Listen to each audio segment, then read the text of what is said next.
Start by isolating, just raising the upper body only for whatever number of reps your program calls for currently. In this example, there's 5. Then you will hold for 5 seconds after the 5th rep.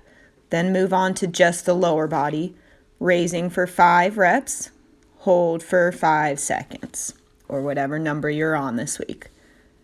Next, both come together, upper and lower body for set number of reps, and you will hold that position for that number of seconds at the end.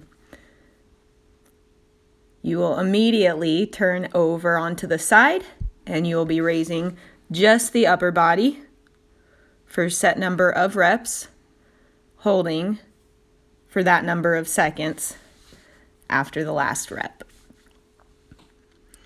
After the upper body only, you'll be going lower body only. Same rules apply. Holding after your final rep. After the lower body, we're going both sides together, upper and lower body lifts.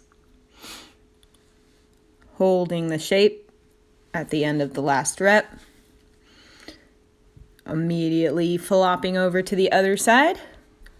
Same exact deal. Upper body only. Holding.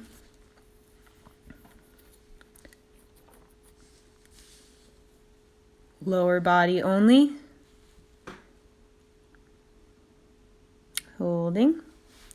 On these side ones, the top arm is pushing into the ground to help stabilize you.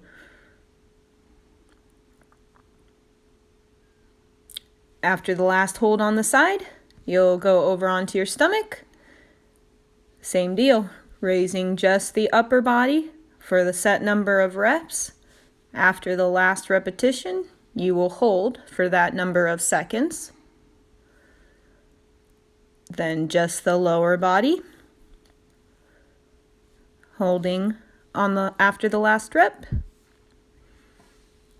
And both the upper and lower body together. And the final hold.